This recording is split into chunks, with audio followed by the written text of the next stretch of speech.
consulting firm, started a meditation journey around 10 years ago. Through this, she has found the meaning of true happiness, which previously she tried looking in materialistic things. Since she has been involved in the running sessions at a workplace, NHS, and taking mindfulness sessions for kids at local schools, she truly believes what Dalai Lama said, that if every 7-year-old is taught meditation, then we can eradicate violence from this world in one generation. So let's welcome Sree Marni ma'am from United Kingdom. Welcome, ma'am. Thank you, Lahari, and welcome, friends. And thank you for connecting today on this wonderful occasion of Navratri, on this pious Friday, where we worship Goddess Devi for the immense power that she brings to this earth on this beautiful day. So, wishing everyone a very happy Navratri before I start. So today, my topic that I've chosen for this occasion is Shakti leadership. And the reason for choosing this topic, a few reasons. One, it was recommended by Pranahita, a beautiful book which has enlightened me around the conscious leadership using a technique called Shakti leadership, which is what I will dwell today. And and it's a double fold thing for me because I work in a leadership role in my company. So I see how things work on a day-to-day basis, and this book has helped me to understand where things can be changed and how things can be changed and how I can work differently. So that's why it's been a good read, a great read, I would say, and something I would like to share with everyone. So I've got a few slides, so let me make a start by sharing those. So just give me a second.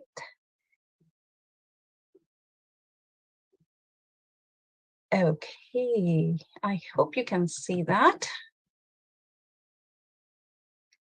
Yeah, is it visible, Sailari? Yeah, ma'am, it is. Okay, thank you. So yes, so as I said, the topic for today is Shakti leadership. And this is the wonderful book, which has been written by two authors, co-authored by Nilima Bhatt, who is a corporate refugee turned yogini, and Mr. Raj Sisodia, who is the founding member of Conscious Capitalism Movement. And this book is about embracing the feminine and masculine power in business. And Nilima Bhatt has also co-authored another book, which is called My Cancer is Me. It's a journey from illness to wholeness. And again, another wonderful read that I've come across.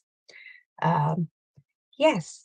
So let's start by digging deeper into what this book teaches us.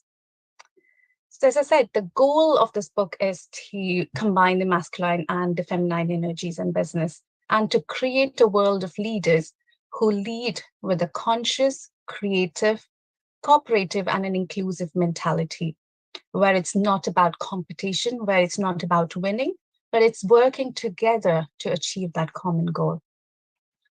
And I will just bring about the key takeaways from this book as well. So the key takeaways from this book have been that the current leadership paradigm has been born out of patriarchy and has its origin in military thought, exacerbating masculine qualities and values. So how can we turn it around? Instead, in the yogic tradition, we can take a lesson or two from our yogic tradition, where Shakti is the feminine principle of divine energy. And we call Shiva and Shakti. So Shiva represents the consciousness and Shakti represents the energy. And the two complement each other. The Shiva represents the masculine energy and Shakti represents the feminine energy. And Shiva and Shakti go hand in hand. And that's what we've learned from our yogic tradition, which has been going on for millions of years. And how can we bring this integrity between Shiva and Shakti, the integrity between the masculine and the feminine energy, into a conscious capitalism environment, into business, into leadership? So that's another key takeaway. And the book also says that although we are successful, but if we are not rooted in our own creative power, which is our personal Shakti, then we are limited to a soulless carcass. There's no meaning in that success, really, because it'll be very short lived, and you can witness it. It just won't give you that internal joy, the internal sense of achievement. It'll be very momentary, won't be long lasting. And the book also says that it's necessary to radically change the way we conquer and abuse power, and to create an entirely new dynamic. And it leads to a positive, and this change will lead to a positive and lasting results, which can only come from the exercise of true power. And what's that true power? Our own inner power, the Shakti power. And the book also talks about cultivating the ability to act with compassion and wisdom, maintaining both inner and outer peace, regardless what the circumstances are. It also talks about balancing imagination and logic with intuition and analysis. So, following the gut, we talk about a lot at work. I just have this gut feeling. We all come across that. So how can we harness our intuition power, our gut power? And how can we make decisions based on our intuition, our gut power? It also talks about using our entire brain. So, both the left and the right brain, because normally we find that people are either left brained or right brained. But how can we cultivate the efficiencies to use both the right brain and left brain? Because one is creativity and intuition and all of that, and the other is very logical and very analysis driven, but they both need to go hand in hand. And it also talks about cultivating patience and empathy, which are the key characteristics of today's leader. So these are some of the key takeaways, which I'll go deeper, but just wanted to give a highlight of what this book is teaching us at a high level. Yeah, so we've just talked about that. So I'm using the word Shakti leadership a lot, but let's dwell on what is Shakti. I know a lot of people who follow the yogic tradition know this, but a lot of people may not know this. So just to give a little bit of background on what Shakti is. So in the Hindu tradition, as I said, Shiva is the masculine energy and Shakti is the feminine energy, which is also referred to as the divine mother. And this Shakti is the base for conscious capitalism. And I'll dwell into what conscious capitalism is later. But this is why it's essential to merge the two, the masculine. And then this is no way saying that the world, the leadership should become more woman-driven or anything like that. This is the feminine energy. It's not about, lifting the womanhood higher. It's about integrating the feminine energy and the masculine energy into the roles that we do as leaders. So before I dwell into this, I just want to pause and make you think, why is this even needed? Why can't we just go through what's happening in the world today and continue with that? Why do we need to bring this conscious capitalism? Why do we want to bring more conscious leadership? Why do we want to bring this more inside out approach rather than outside in approach? So looking back, it might appear we have made a lot of progress in the last 100 years. The average human life span has increased considerably. People are living longer and longer. It's not hard to find people living over 100 years now. So the lifespan has increased. We've almost eliminated hunger from this world. So at least most of the people in this world do have their basic necessities met: food, clothing, shelter. We've made a lot of advances in the field of science, medicine, space travel. We can go to moon, we can go to Mars, we can even exploring other planets. So we have made a lot of progress. in the technology space, in the space. But even with all this, has the quality of life improved? Has it? Are people happy in their jobs? Do they love what they do? And in turn, happy with their lives? Because we all spend a majority part of our waking life in our jobs. So are we happy in what we are doing? And in turn, are we bringing that happiness back home into our daily lives? Just have a think. Because even though we've made all these advances, I would say we're not entirely progressed. We might have the superficial progress in a lot of ways, but if you look at it, stress is at the highest rise. Mental health illnesses, this highest rise. The WHO, the World Health Organization, has forecasted that 1 in 4 people will be suffering with mental health diseases in the coming 5-6 years. More than 70% of a company's sick leave is due to mental health issues. So why is this all on a rise? And all of this paints a different picture to, the advances the world has done. And certainly I'm not saying that we haven't progressed in a number of ways. We have certainly, but has that been at a cost of something? And is that progress really for our own internal well-being? So it's time we look at our corporate world, our corporate leadership in a different way. The leadership as a whole in a different way, because every area needs that direction. Every area needs a leader who leads the right way, to bring in a more holistic and conscious way of leading. And this is where Shakti leadership comes in. So again, let's go back to what is Shakti, and I've just mentioned it here. So Shakti is also the base, the power base for conscious capitalism. And I said, what is conscious capitalism? We've heard consciousness and we've heard capitalism, but putting the two words together, conscious capitalism, what is this? So let's dwell deeper into that.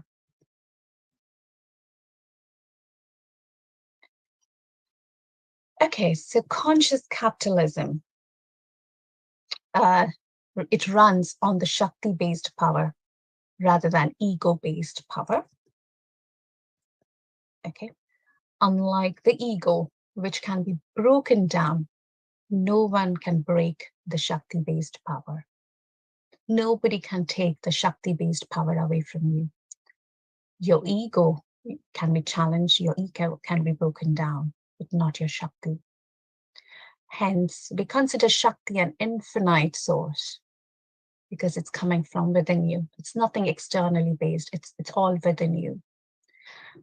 So conscious capitalism, it runs on the Shakti power.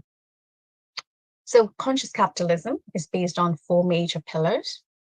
The first one being redefining the purpose of a business. So what is the purpose of businesses?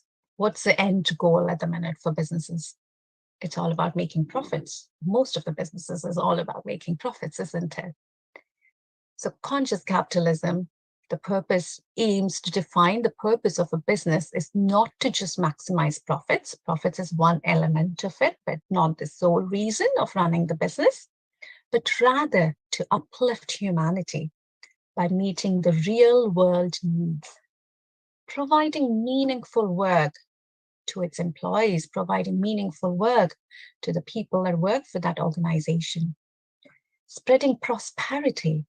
It's not just accumulating it, it's spreading that prosperity and in turn enabling more of us to lead a more fulfilling and more fully human lives. So it's redefining that purpose of why businesses run. So it's not to be solely based on making money, but to uplift humanity. The causes of that business should be such that we help uplift humanity. We address the real world needs. And as leaders, we make that happen. And also, the second pillar of conscious capitalism is stakeholder integration.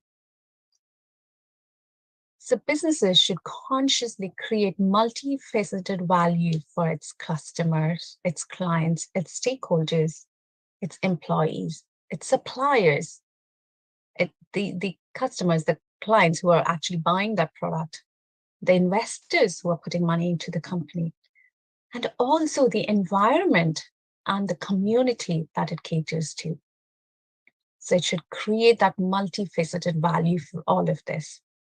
And the well-being of each and every stakeholder should be the end goal and not just a means to make more profits. So the second pillar of conscious capitalism is stakeholder integration. The third pillar is creating a nurturing and life-enhancing cultures. A culture in an organization is key for the well-being of its employees, which then leads to the well-being of the clients, because the employees take care of the clients, the customers. So creating life-enhancing cultures imbibed with values of trust, accountability, caring, transparency. These are other things that conscious capitalism aims to bring into the business. And the last pillar of conscious capitalism is reimagining leadership. Conscious leaders are fundamentally selfless. They seek power with rather than over people. So they work with people. They don't work over people. So there's no hierarchy when there's a conscious leader in the organization, because that leader likes to work with people, not over them. So that again is another pillar. And why should organizations follow conscious capitalism? So it's leading to both men and women to awaken to the nurturing, relational, and inclusive feminine within. So that's the end goal of leading to conscious capitalism. So I found this beautiful quote by Mahatma Gandhi, which says that when soul force awakens, it becomes irresistible and conquers the world. And that power is inherent in each and every human being, because that soul force, as I said, comes from within you, not outside of you. Okay, I hope that's all making sense. So while we are speaking a lot about conscious capitalism, Shakti leadership, conscious leadership, let's take a brief look at how traditionally leadership has evolved. Because there was a reason why it evolved the way it did, or it was born the way it did. Because it was born out of a necessity to command, because that's what was needed traditionally. When things were desperate, you needed a leader who could bring things together and command over that, because 10 different people talking didn't help. So you needed to have a leader who could represent all that views. But it was born out of patriarchy, and it was rooted in a militaristic thinking, very much do as I tell you kind of thought. And also overemphasized masculine values. We talk about a lot about masculine values, so I'll dwell what those masculine values are as well. And it's an outside-in approach rather than inside-out approach, which is very much based on competency-based approach. So as I said, it's born out of patriarchy and masculine values, which include values like competition, domination, not expressing one's emotions. Traditionally, leaders were supposed to be like, can't express their emotions out, very much in control of things. They had to, even though inside was very different story. So there was no transparency as humans there. And it was centered around self-achievement rather than a team achievement. Very much individualistic approach there. that's how the existing leadership. And there probably was a reason why it happened or why it started that way, but it continues to uh, go in that direction over generations. But I think time has come where we change and think a bit differently around how leaders need to lead the world or their organizations or their own teams. And this book, again, is emphasizing on restoring that balance. As I keep telling, it's not about having more female leaders in leadership roles or anything. It's bringing those wholeness in leaders by awakening to both, um, by awakening them to powerful, innately feminine qualities, leadership qualities, and capacities which lie dormant within them. And this applies to both men and women because men have feminine qualities as well, which they do need to harness. It probably is easier for women to harness them, but men have them too. And that's what we need. And it aims to bring that inside out consciousness based approach. Okay. Um, so yeah, that's how traditional leadership has been, and it still exists in a lot of organizations. It still exists partly in other spaces, leading countries. You can still find that, but I think things are changing towards more of those conscious ways. But I think, yeah, we just need to speed up the pace. Okay, so now let's come to Shakti leadership, what this book is all about and the session is all about. So, what is Shakti leadership? For life to generate and flourish, one needs both the seed and the soil. Put the best possible seed into a toxic soil, a soil which is depleted, unnourished, the seed won't grow. On the other hand, even with the most fertile soil, with the most nurtured soil, if you put a seed which is flawed, then the impact is really minimal. It probably takes ages for that seed to grow, but then it'll probably die off after some time. So both the soil and the seed, they need to be addressed to bring a positive outcome. Both the soil and the seed need to be nourished, isn't it, to have the most fertile output of that. In a similar way, the Shakti leadership is to help develop oneself as a seed and also a leader who has the capacity to improve the quality of the soil, which is the environment. So whatever the leader is leading, the team, the organization, the country, uh, whatever it is, the soil is you. Sorry, the seed is you, the one, and the the soil is the environment. So both need to be nourished, the leader and the environment. And they both need to go hand in hand with that nourishment. That's why Shakti leadership is a powerful and practical leadership model that consciously leverages masculine and feminine energies to heal, restore balance, and to evolve the planet.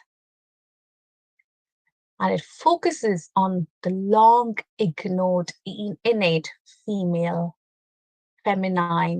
feminine qualities and balancing and integrating them with the traditional masculine qualities that we know of. And it is based on our true authentic power. It's not something we have to go and grasp. It is something that exists in each and every one of us. We just need to know how to harness it, and we need to rely on our own strengths to bring that out. We need to be focusing, and Shakti leadership also emphasizes on focusing on how we be the change that we want to see in the business. So we don't bring a change just outside, we bring a change inside as well, where the leaders introspect, and those introspections bring them a better clarity on what needs to change in a particular situation or what action needs to be taken for a particular situation or challenge that they come across. And it's not about, as I keep saying, it's not about dissolution of gender identities, but instead a celebration of the glorious symphony of the harmonies in both the masculine and the feminine energies. So that is what is Shakti leadership. So yeah, we've covered what Shakti leadership is. We've covered how this leads to a conscious capitalism in the business.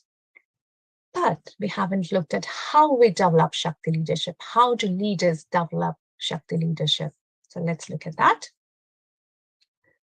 So the starting point of this transformation into being the Shakti, including of how we integrate both the feminine and the masculine forces in ourselves to bring that Shakti leadership out in us.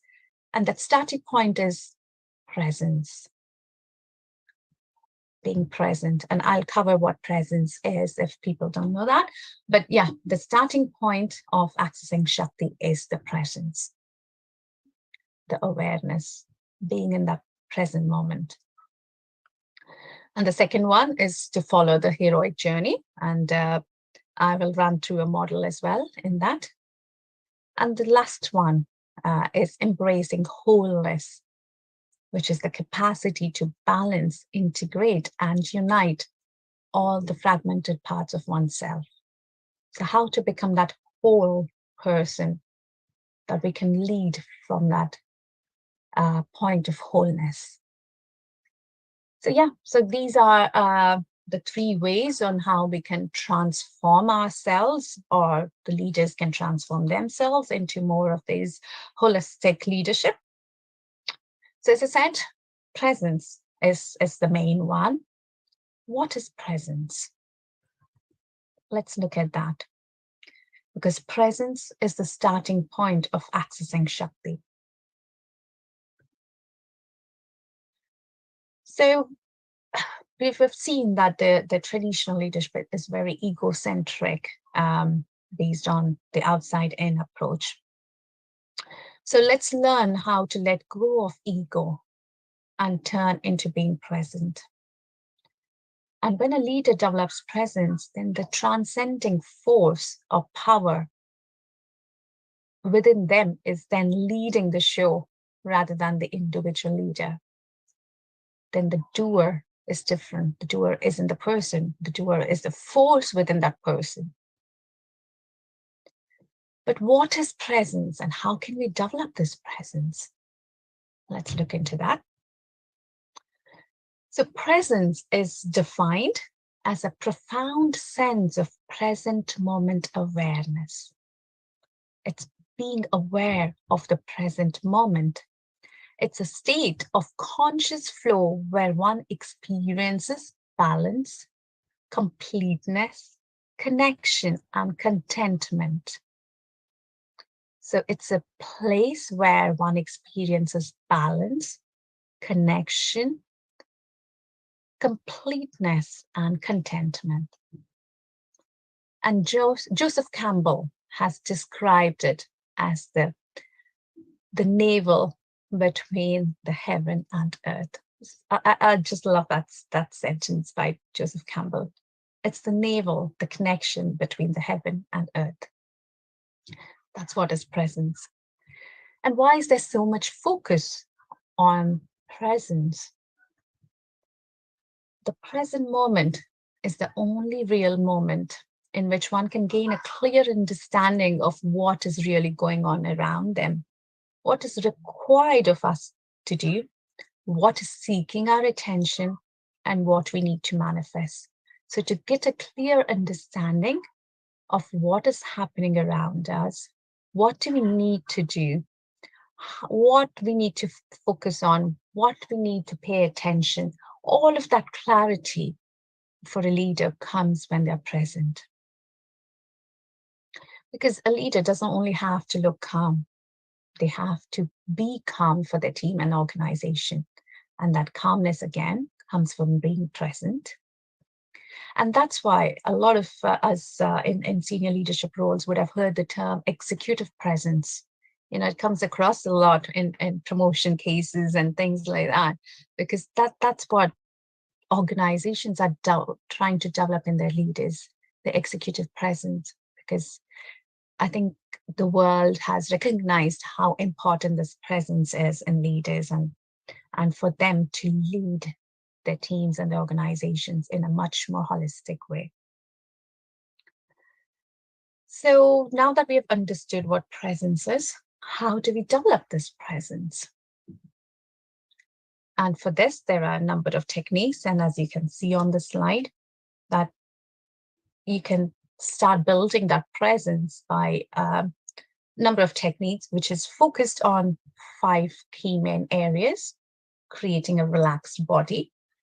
You can't be present when you're running around, juggling around. You have to have your body has to be really relaxed.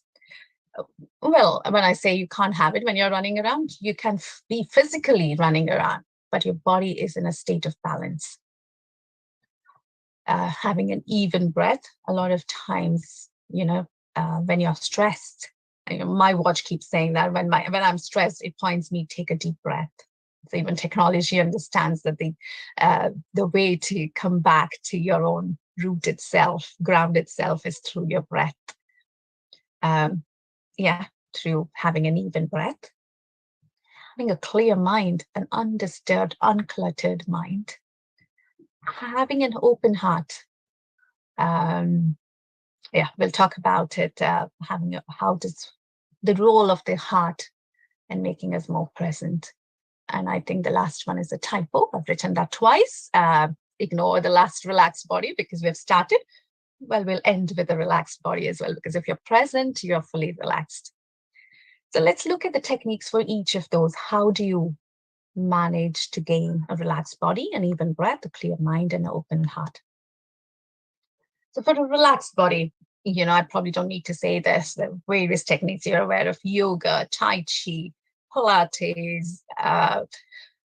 There's so many things you can do to keep your body relaxed. Stress, take the stress out of the body. Stretch your muscles, stretch your calves, all of that. So relaxing your body, everybody's aware of that. Even breathing. I think we all know about this, but we don't probably do that. So this is more not breathing from your chest, but breathing from your abdomen, your diaphragm, the diaphragmatic breathing, like what a baby does. If you observe a baby breathing, the chest, instead of the chest, the tummy will be going in and out. And that's how everybody needs to breathe. But we all just take shallow breaths from our chest. So even breathing, which is deep, slow breathing. So whenever you are stressed, just take a moment out and follow your breath by taking deep breaths. You probably everybody has heard about this. So we need to have that even breathing to come back into the present moment, or to stay in the present moment either. The next is the clear mind, which is uncluttered. The mind is, we just usually, humans, we all think more than 60,000 thoughts a day.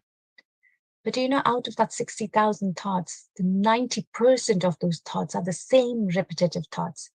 If you have a recording device which records your thoughts, you will see that 90% are just the same thoughts going over and over and over again. So you can see clearly less than 10% of the thoughts are the ones you really need. For whatever reason, for planning your day or doing what you need to do, only 10%. So you're wasting 90% of your thoughts, and these thoughts are energy. So you're wasting a lot of energy by these repetitive thoughts. And this is what drains you when you're thinking too much. This is what the mental stress is, because we go into an infinite loop of thoughts and thoughts. So how do we clear our mind? How do we make it uncluttered? How do we stop losing our energy through the thoughts? How to become more present by having a clear mind? So, and this is where breath meditation is very, very beneficial, very useful to slow down the thoughts in our head. and focus on the things we really need to think, making it uncluttered. So you take all the garbage, the rubbish out of the mind. So the technique, mindfulness, meditation techniques, and the breath meditation is a great way to unclutter the mind. The last but not the least is the open heart. And why do we need to have an open heart? Because because our heart actually has more neurons than our brain. And do you know that the heart sends more signals to the brain than what the brain sends to the heart? So you can see a lot of things start from the heart. And I think we need to go back to trusting our heart rather than always trusting our mind. Because the mind, you're only consciously making those, consciously making those decisions. You're analyzing them or over-analyzing and making the decisions. The decisions that come from the heart are really coming from within you. So trusting the heart. And here, again, there are lots of techniques. The one that comes to my mind is the heart elevation or the heart coherence technique. And you can explore this more because there's an organization called the Heart Map Institute in California, which has done immense research on the intelligence of the heart. So again, having an open heart allows one to come back into the present moment. And decisions taken from the heart are always a beneficial decision for oneself and for people around them. So this is about the presence. Next, let's go to the heroic journey, which is, again, the next stage of kicking off the Shakti leadership.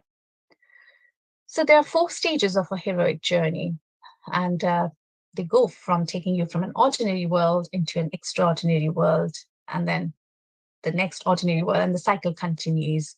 And this was, again, developed by Joseph Campbell. And probably just will run through the little stages, but again, the aim for this is that you go out of your comfort zone. You take help wherever you need. You find a mentor, you find a coach. Come out, come out of your comfort zone. Go for the change, which might feel difficult to start, but embrace that change, go for it, and then overcome that barrier, that resistance within yourself about doing something new. And when you conquer it, you develop the skills on making that change positive or making that change successful. You develop new skills, and then you become a different person because you have got this whole experience of going through that change, which then you give back to the world again. And that's when you come back to the ordinary world, you give those values, the lessons you've learned from yourself going through that change, that experience. And then you repeat the cycle again. And this is how one can push themselves in a positive way for the benefit of themselves and for the society, the community, and the world they live in. So the stages, they go through the few cycles, the stages again, and not everybody needs to go through this based on your own experiences. You may jump from one stage to another completely, but initially it starts with a call for adventure. There's a problem or a threat that interrupts the normal life, and this is called the hero's model, but it can become the heroine's model as well, because it applies to both female and male. So there's no gender differentiation in this model. So it starts with a threat that that has come into your normal life. And then initially, the person is hesitant to embark on that journey. You have that fear of change. And so they refuse that call. But then they get help and inspiration to join the journey. And this could be from a mentor. This could be from their own inner voice. Something tells them to embark on this journey. And then this point where they're crossing the threshold, and they cross the threshold, they embark further into the journey. But then the journey is not straight, it's not smooth. They encounter the first obstacle and then they come back because they think this is not for them. They've tried this obstacle and they come back. But then there's something again, and then there's another push which pushes them on that road again. And they go through that initiation stage. But because they've overcome, they know about that obstacle, they're more prepared this time to overcome that obstacle, and they go further in that journey. And that push can again be something inside you, your mentor, your family member, somebody that makes that change happen, or divine intervention or a spiritual intervention, could be anything. So this is how the cycle goes.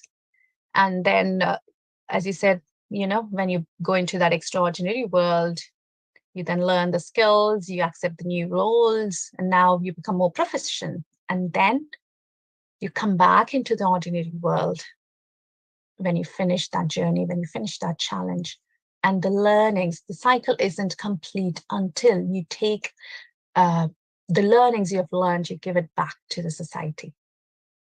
You return home, it's a gift because you have to give that back. And then you go on that journey again with something different. And this is how you push yourself further. The third one of embarking on the Shakti leadership journey is bringing wholeness. And what is that wholeness? So when you become whole, it creates a great sense of joy and releases extraordinary energy, the positive energy of Shakti. Just like the positive and negative poles of a battery are of no use without each other. You have to have both the positive and the negative ends of a battery for something to work. And they need to be connected for the energy to flow. Likewise, we are disempowered when we are internally fragmented. And Shakti is the energy locked in those poles, which can now be released. So how do you embrace this wholeness? Because, we have the feminine qualities and the masculine qualities. This wholeness can be embraced by bringing these qualities together. And what are these qualities? For masculine, we are more competitive, more protective. On the other hand, we are on the feminine side, we're more compassionate, nurturing, more intuitive.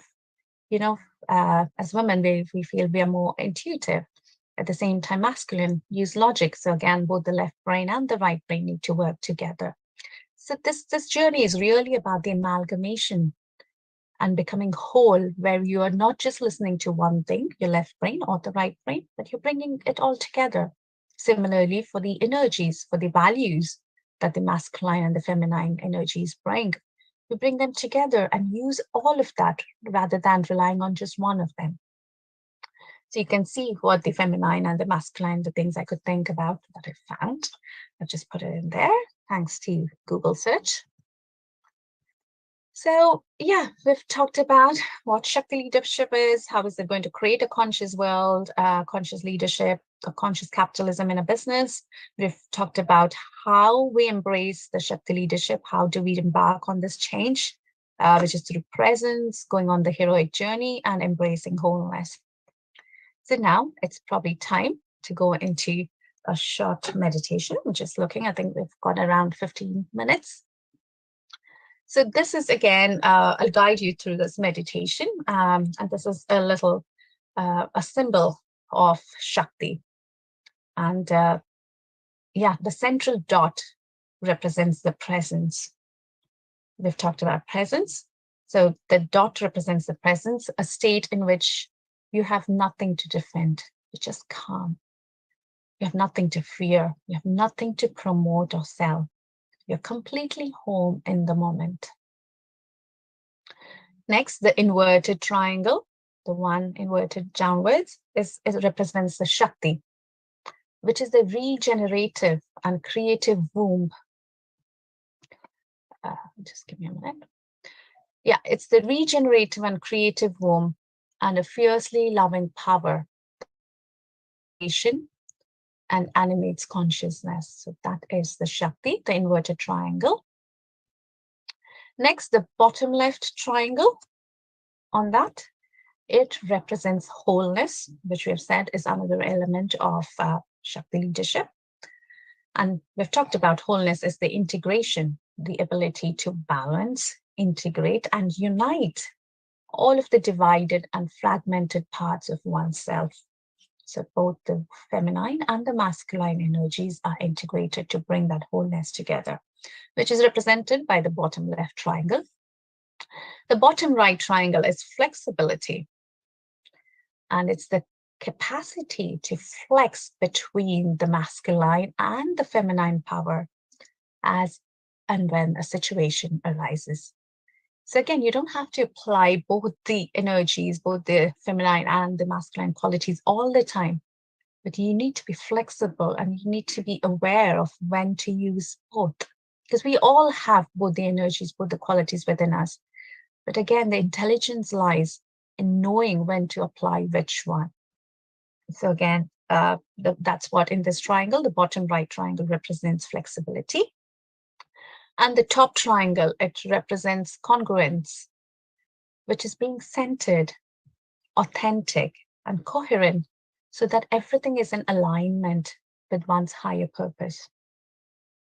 So knowing what your purpose in life is and being aligned to that purpose is key. And that's what leads to true happiness, knowing your purpose and being aligned to that.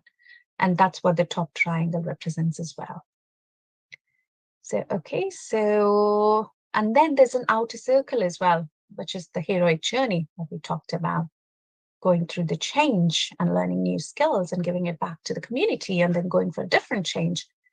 It's journeying into our own power and becoming a person and a leader we want to be and meant to be. So that's what the symbol represents. So if you are all ready, I will guide through a short meditation. So let me share.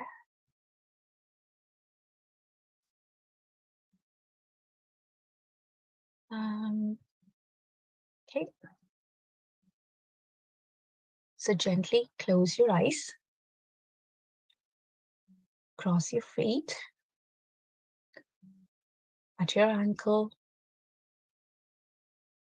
cross your arms, fingers into fingers, and gently close your eyes. If you have glasses, you may remove your glasses and gently close your eyes.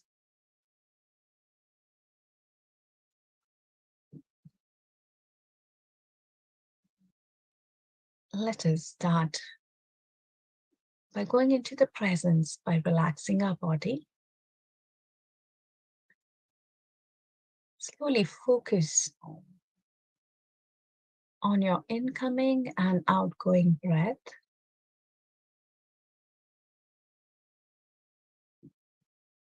Feel the soft, gentle pranic air entering through your nose and relaxing each and every part of your body.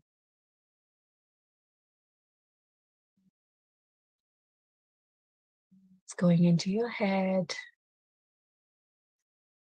relaxing each and every neuron in your head, gently flowing through your face, your eyes, your nose, your cheeks, your mouth, your chin, and relaxing all your sense organs. So gently flowing through your neck, your shoulders, upper arms, lower arms, your wrist, palm, and your fingers. And again, relaxing and energizing all the cells in there.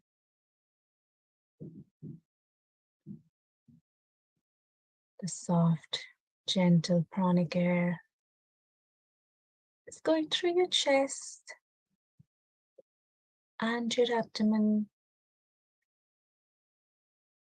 and And again, relaxing and energizing all your internal organs, your heart, your lungs.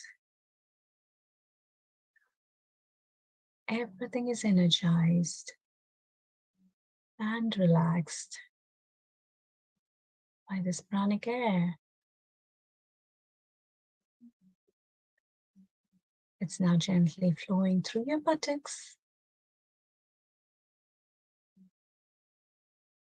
your thighs, your knees,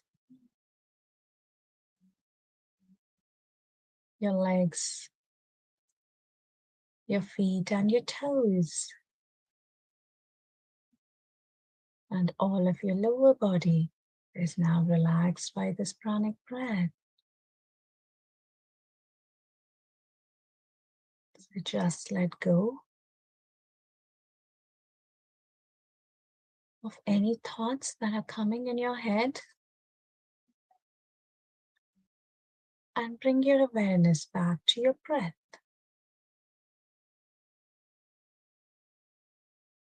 Your normal, natural breath.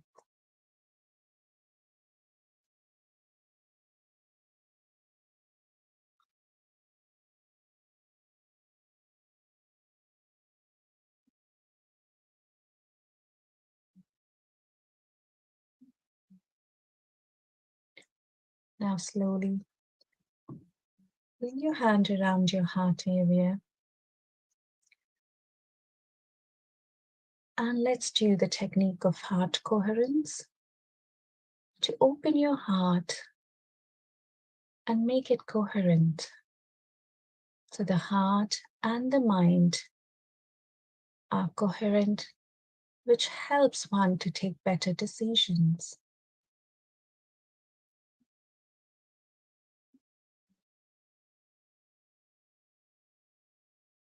Think about a situation in your life, or a person in your life, or a place you have visited that has given you immense joy.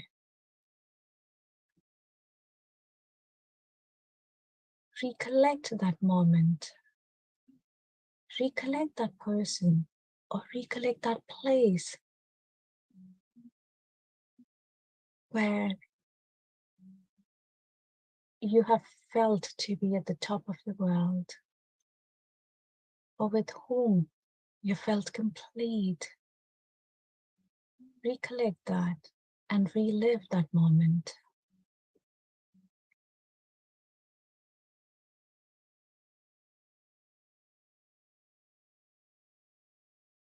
Go deeper with your recollection.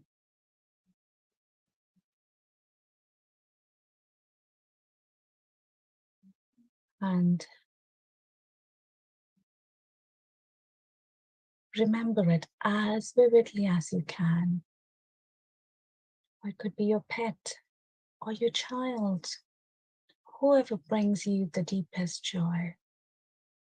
Just connect with them or recollect that moment.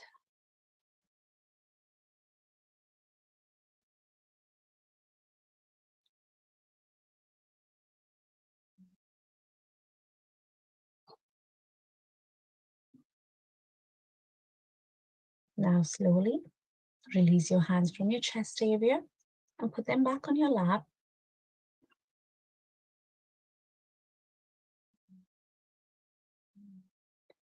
And let us now bring our attention back to your breath.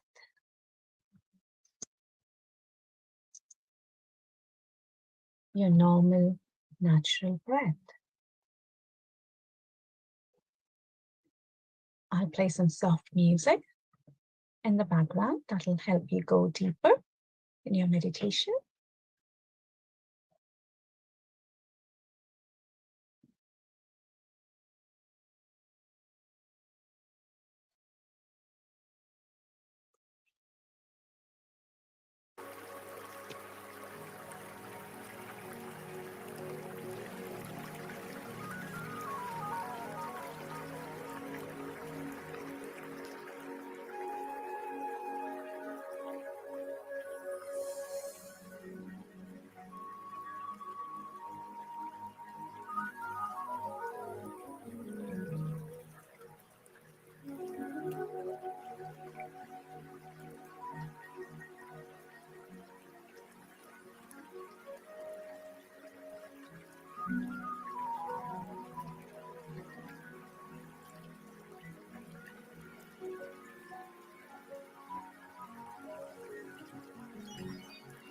Just breathe.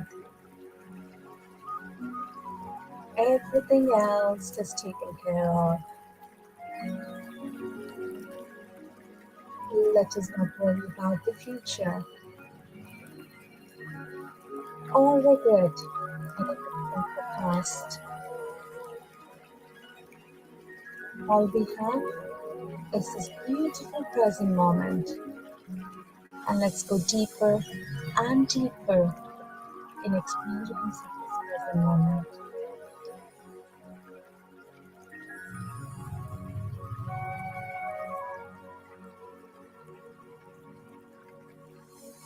Have a beautiful smile on your face, which will help you to go more relaxed.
Thoughts will come and thoughts will go. Just do not let yourself get carried away by them. And if you think you are, just gently acknowledge the thought and bring your attention back to your breath, your normal, natural breath.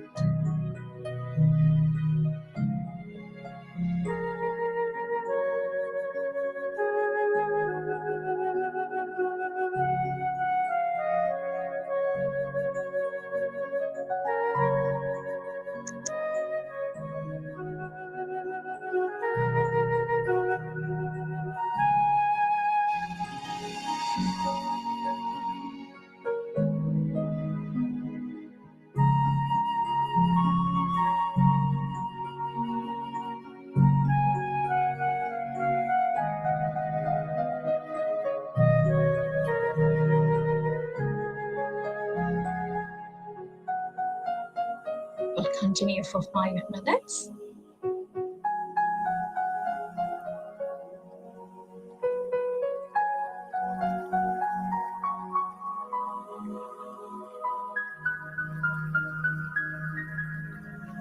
Smile. It helps you to relax more.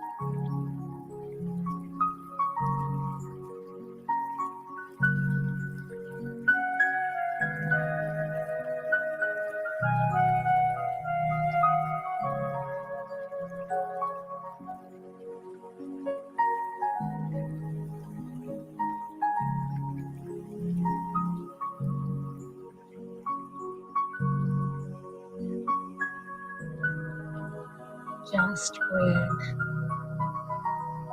Let go of everything.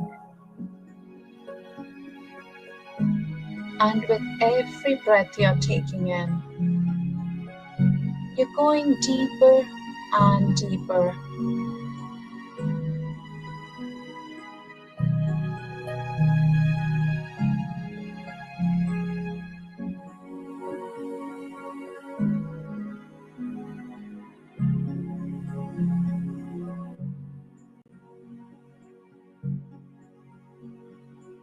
With every breath you're taking in, you're going deeper and deeper and connecting with that source within you. That source,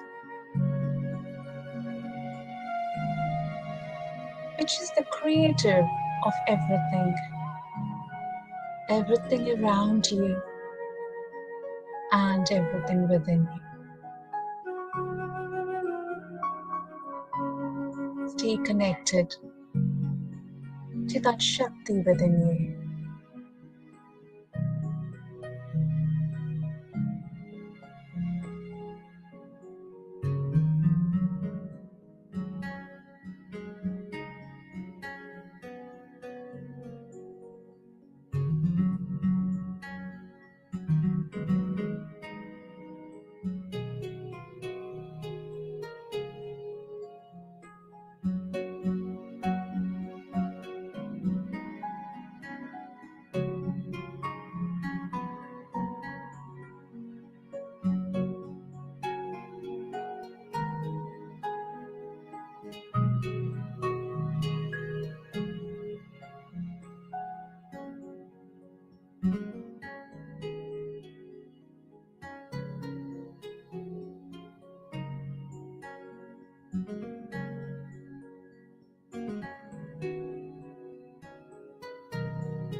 Let us use this opportunity to express our gratitude to the universe, to our parents, to all the people in our lives for always being there for us, to our children for making us realize the value of unconditional love, to the teachers, the mentors, the gurus for being the guiding light whenever we felt lost,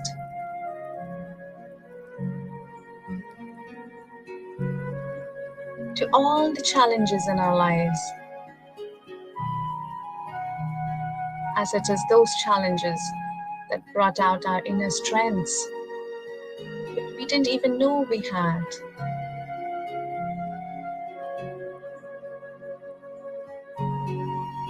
Thank you to everything that fulfills each and every need and want of ours.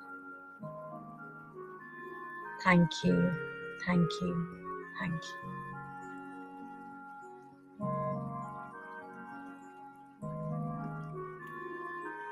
Let us continue for one last minute. Just keep focusing on your breath.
Okay, friends,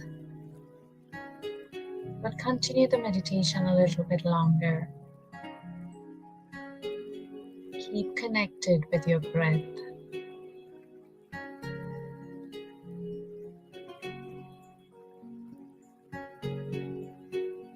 your normal, natural breath.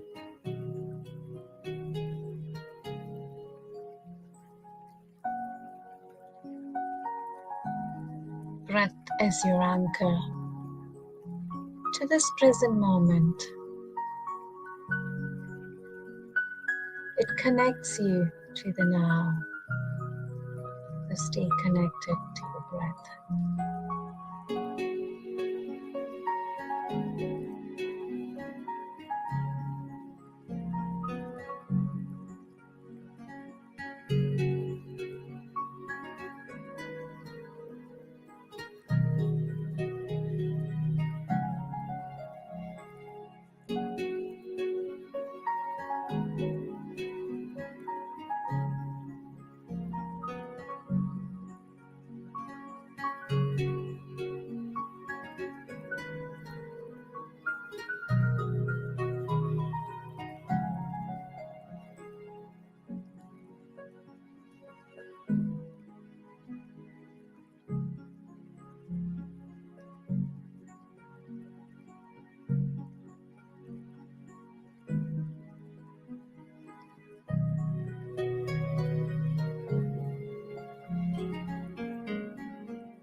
Another 5 minutes, dear friends. Stay connected with your breath.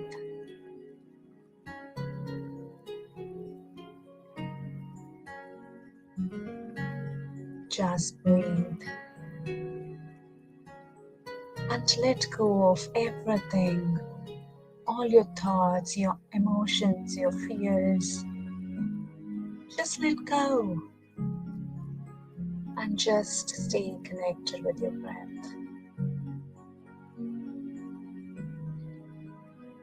There's nothing to worry, nothing to fear in this present moment. You are whole, you are complete.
Last 1 minute, dear friends.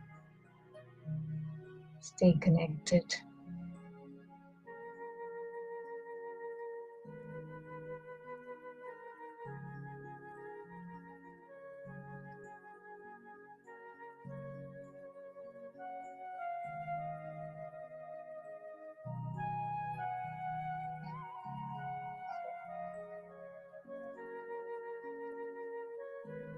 Now, slowly release your hands and put them on your eyes for 5 seconds. 5, 4, 3, 2, 1. Now, gently release your hands and slowly open your eyes. And let us welcome the rest of the day with smile on our faces and gratitude in our hearts. Thank you for joining and thank you for listening. Thank you so much, ma'am, for sharing this great wisdom with us today. As we know, in leaders, especially in leadership, cooperation is very important than competition. And you have described a true definition of Shakti and about developing presence with a wonderful presentation. Thank you so much, ma'am. Thank you, Lahari, and thank you to the whole DFS team, and a special thank you to my guru Pranahita for asking me for this occasion and giving me this opportunity. And yeah, I've learned a lot for Pranahita, a true embodiment of Shakti, and really, really gracious to be in her presence. And thank you to the whole DFS team, and happy Navratri again to everyone. Thank you, ma'am. Thank you so much. The upcoming session is the upcoming session is the